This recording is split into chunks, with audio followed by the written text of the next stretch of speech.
First up on the show, in a major diplomatic row, one that could have significant ramifications, Canada today accused a top Indian diplomat of being involved in the killing of a Khalistani terrorist, Hardeep Singh Nijjar, expelling an Indian diplomat. In a reciprocal move, India has also asked a senior Canadian diplomat to leave within the next 5 days. The developments come as the Canadian Prime Minister Justin Trudeau informed the country's parliament that there are quote-unquote credible allegations linking the Indian government to the killing of Hardeep Singh Nijjar.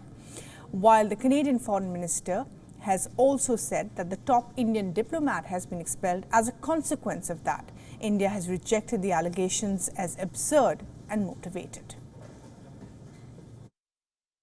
Over the past number of weeks, Canadian security agencies have been actively pursuing credible allegations of a potential link between agents of the government of India and the killing of a Canadian citizen, Hardeep Singh Nijjar. Our top priorities have therefore been, one, that our law enforcement and security agencies ensure the continued safety of all Canadians, and two, that all steps be taken to hold perpetrators of this murder to account. We will protect Canada's sovereignty.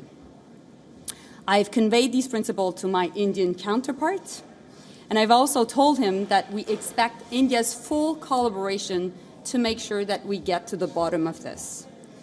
And as of today, and as a consequence, we've expelled a top Indian diplomat from Canada. Well, India has rubbished Canada's claims as unsubstantiated allegations seeking to shift the focus from Khalistani terrorists and extremists that have been provided shelter in Canada and continue to threaten India's sovereignty and territorial integrity. It further went on to say that the inaction of the Canadian government on the matter has been a long-standing and continuing concern.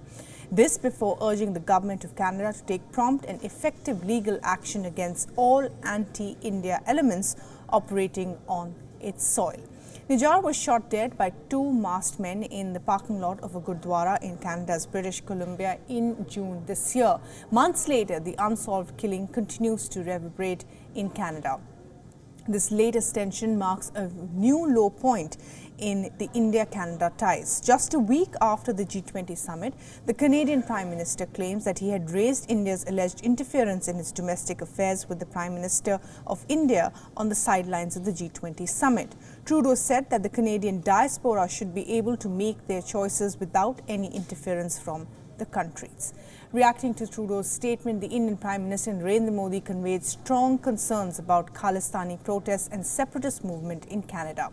The flaring tensions between India and Canada have also put a question mark on the investment ties between the two nations. The political developments have also put a pause on negotiations for a trade agreement between India and Canada.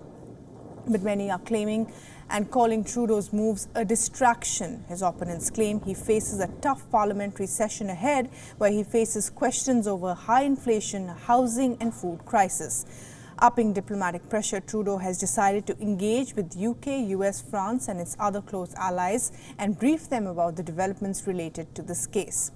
Amidst the diplomatic tussle, the Rishi Sunak government has said that Britain will continue its trade negotiations, however, with India. And to break this down further for us, our principal diplomatic correspondent, Dan Sibbal, sent us this report.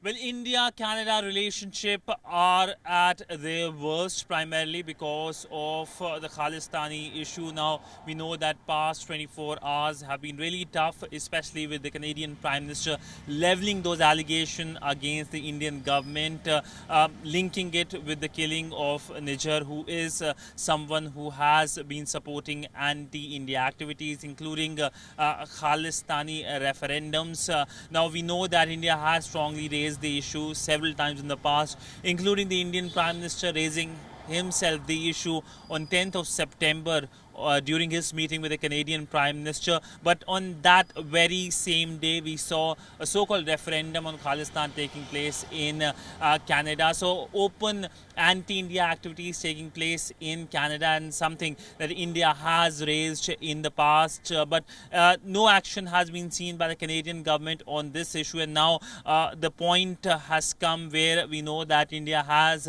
expelled a Canadian diplomat in a tit-for-tat move, which of course we know that the Canadians also expelled an Indian diplomat. So all in all, it looks like the relationship is in its worst, and highly unlikely that there could be any positive movement in next couple of months or perhaps years as well.